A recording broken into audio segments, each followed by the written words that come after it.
These telephone recordings are from March 1978.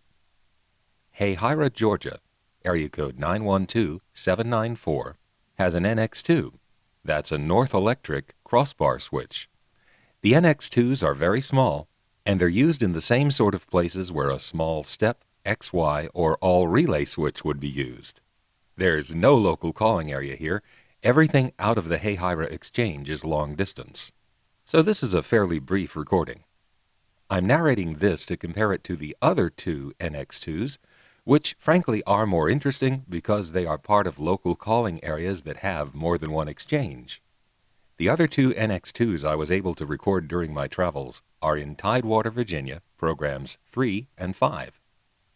Ladysmith and Hague, Virginia, each had dial tones that sounded European.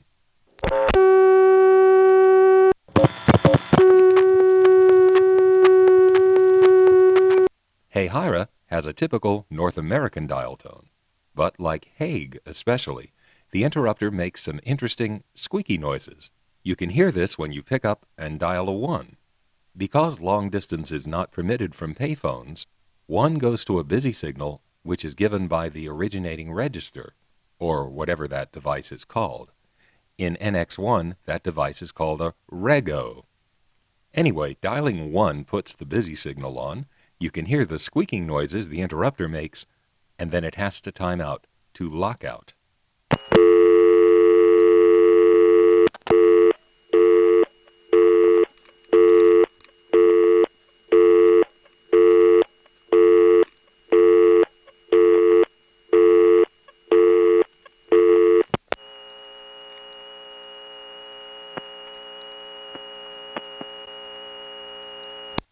Where we were there is the individual lockout relay associated with this particular phone line.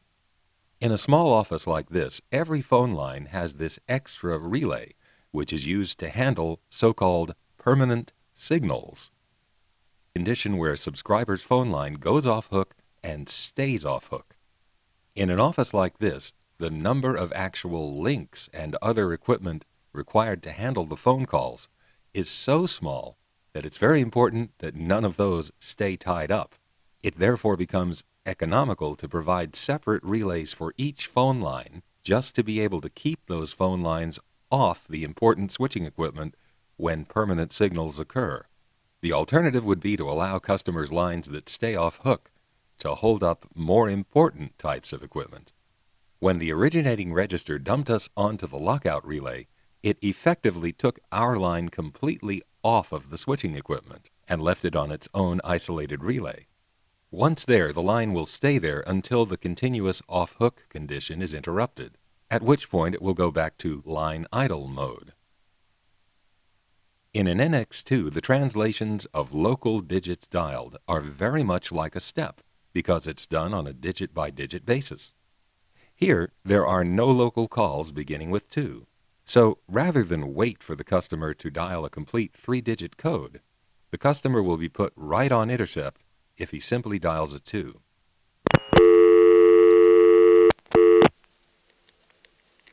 We're sorry. You have reached a number that has been disconnected or is no longer in service in the 794 office. If you feel you have reached this recording in error, please check the number or try your call again. We're sorry. You have reached a number that has been disconnected or is no longer in service in the 794 office. If you feel you have reached this recording in error, please check the number or try your call again. We're sorry. As I said, there are no local calls except 794 numbers. So when I dialed 4,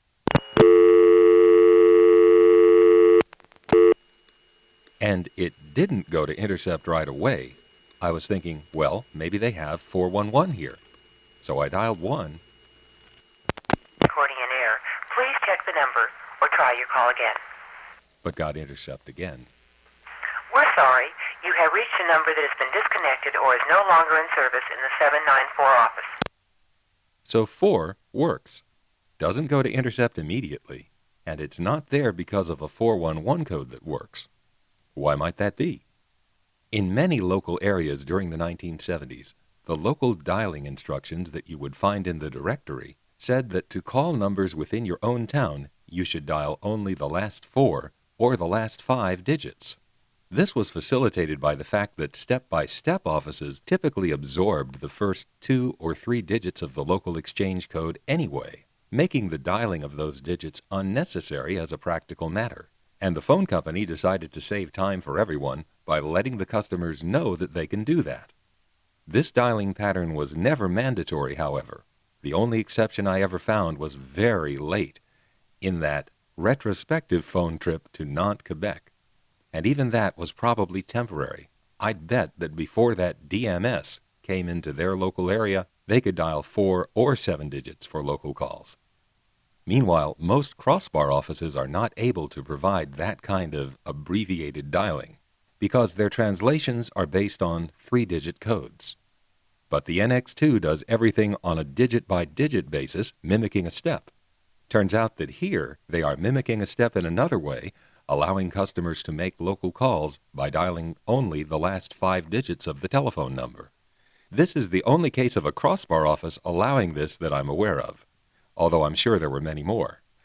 And that's why the digit 4 didn't go to intercept immediately. Customers can dial local calls as 794 or as just 4 plus the last 4 digits.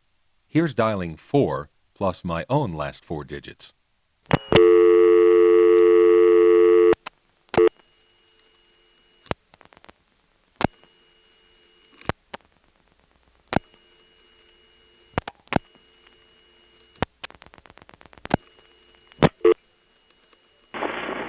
The number you have dialed is on your own line. Please hang up and allow sufficient time for the telephone to ring. This is a recorded announcement.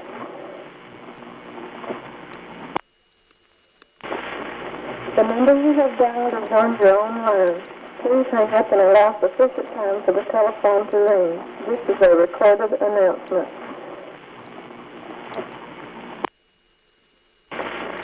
The number...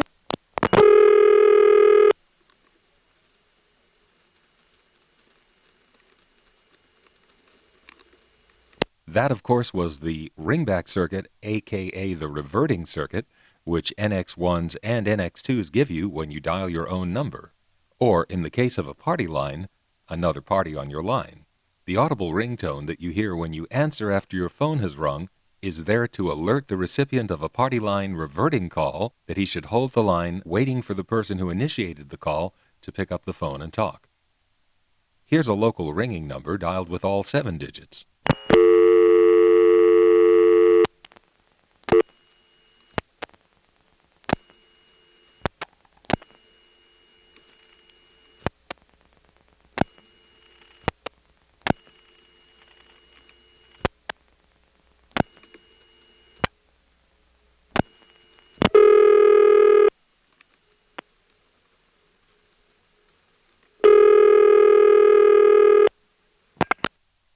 Here's a local vacant number dialed with all 7 digits.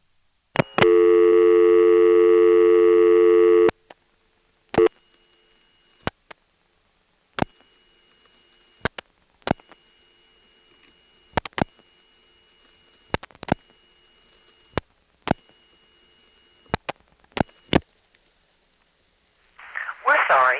You have reached a number that has been disconnected or is no longer in service in the 794 office.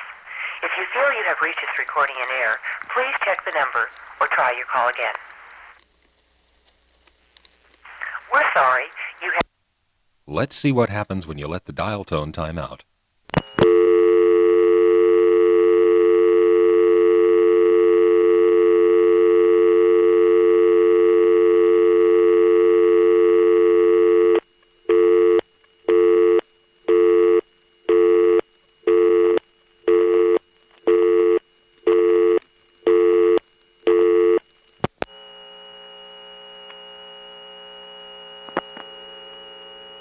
There, we just heard the sound of a customer in the neighborhood getting a dial tone. We're on the lockout relay, of course, and this being GTE, I was wondering whether they were actually going to be using unbalanced power in certain places. Well, it seems in this NX2 they are. The unbalanced power here does have that squeal. We hear it a little bit too on the originating register.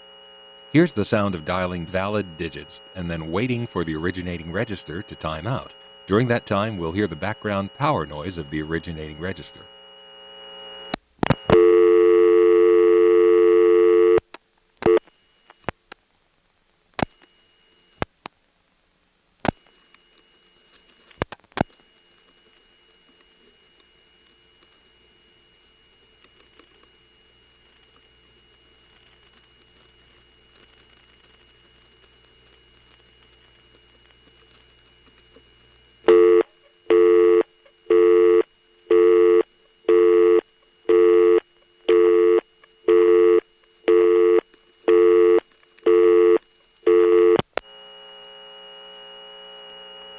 Well, it's nice to hear something cool and electromechanical out here in the middle of nowhere, even if there isn't much to call. The busy signal on the originating register, well, it's something. Next, I'm going to just flash, causing the lockout relay to drop us into line idle mode, and since we're still off hook at that point, we'll get an immediate dial tone. The code 91 actually was built out here to go to the local operator. This, of course, was to catch people dialing 911. 911 isn't activated here yet, as far as I know.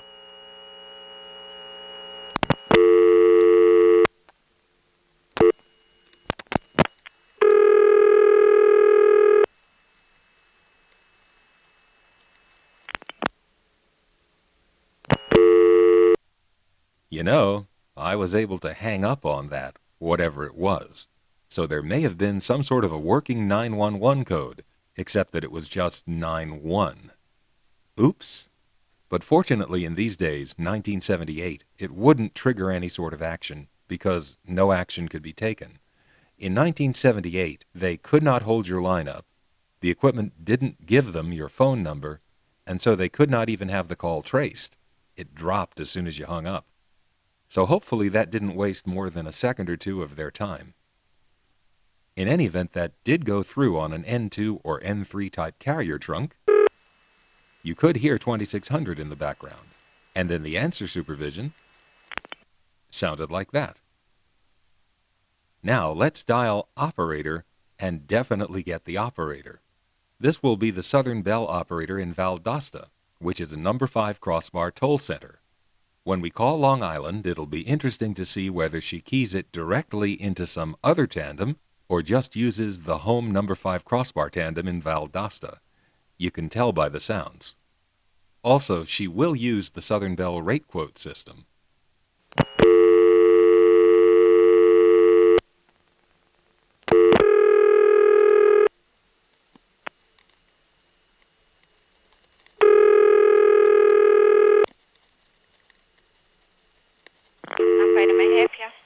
Yeah, I'm calling area code 516-593-9083, and I'm going to pay for it here.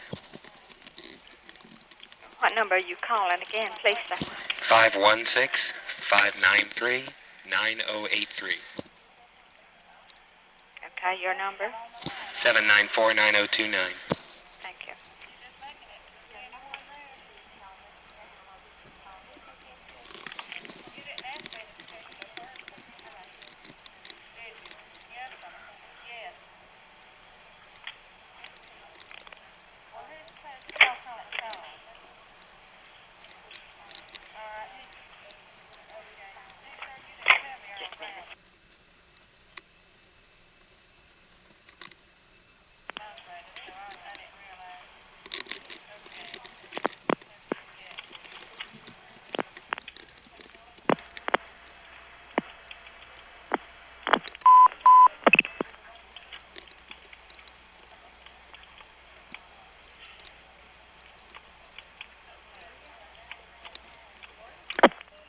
One, two, rate, step, 1, 2.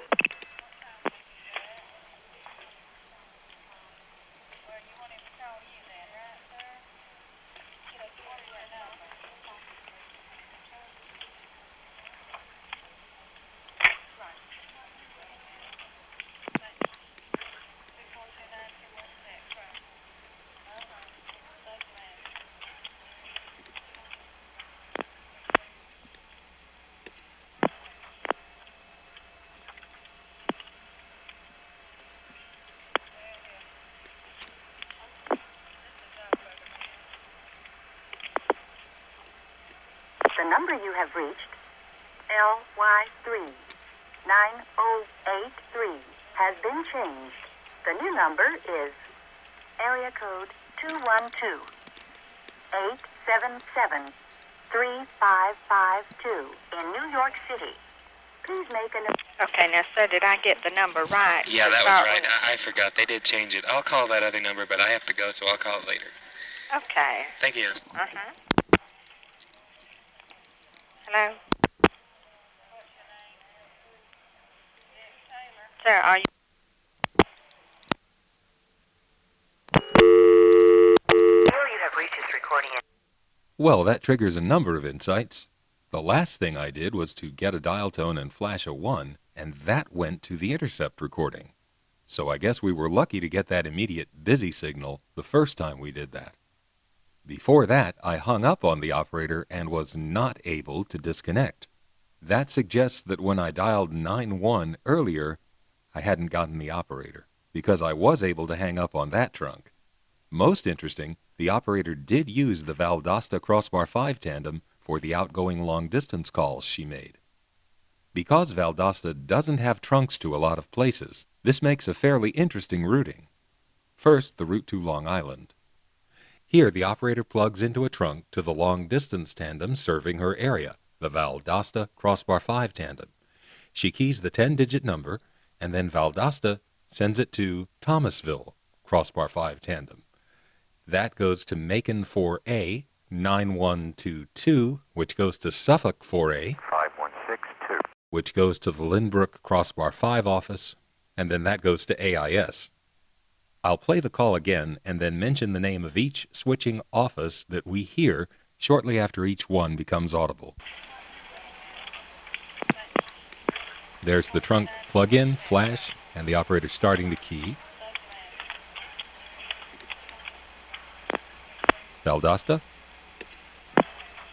Thomasville, Macon, Suffolk, Lynbrook, Hempstead AIS. The number you have reached... Why such a circuitous route? Well, that's actually a good question. I was surprised that the operator didn't have Macon trunks on her board, since so many area codes were going to end up going there anyway. In many places, and I'm surprised this one doesn't do it, the operators know that certain area codes are to be keyed directly into a tandem that is farther up the routing chain, such as Macon in this case, and that saves equipment because it's going there anyway. As it is, we're getting a lesson in routing for South Georgia, because Valdosta is a Class 4 Crossbar 5 tandem, and it happens to home on a Class 3 Crossbar 5 tandem in Thomasville. Class 3 tandems, also called primary centers, are usually bigger than that.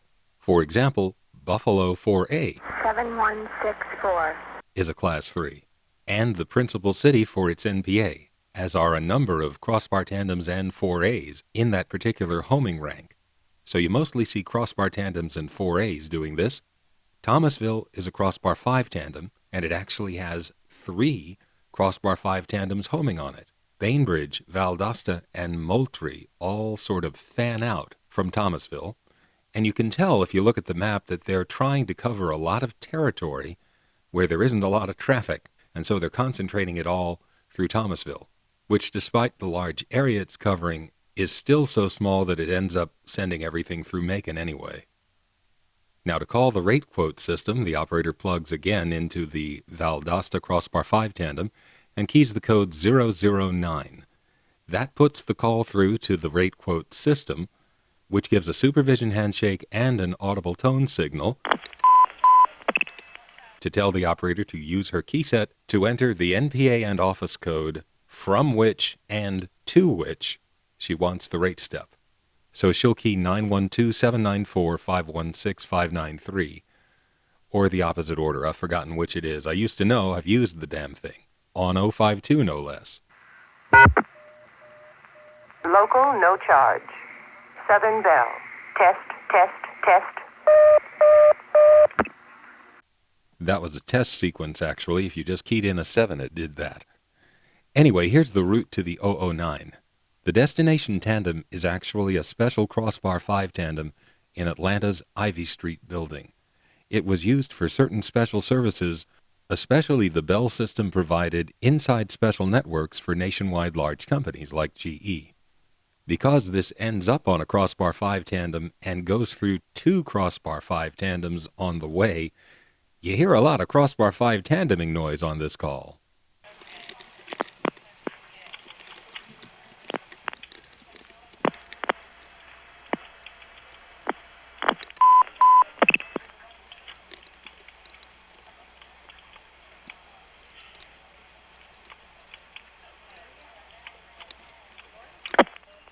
One, two, rate, step, 1, 2. And the route is Valdosta, Thomasville, Macon, and the destination Crossbar 5 tandem, which we hit right before that third Crossbar 5 tandeming noise. 1, 2, rate, step, 1, 2. The 3 cheeps indicate a 2600 controlled trunk, first from Valdosta to Thomasville, then Thomasville to Macon, and finally from Macon to the destination Crossbar 5 tandem in Atlanta. You know, I could have played with that thing in the 1970s when I was not making free calls but was from New York, where they really didn't care if you didn't ring any alarm bells. I was playing with the network, and I could have guard banded that thing and seen what it did. Bill and Joe and Grecia, Joy Bubbles, certainly knew about it, but I was just asleep to the fact that there were 2600 controlled links into that thing. I used to think of it as something that the Atlanta 4E just got into somehow, and I didn't know that Macon had SF trunks to it. Bill Acker remembers that Memphis 4A had direct trunks to it as well. That was another way we could have gotten in through guard band. Anyway, that's it for this phone trip.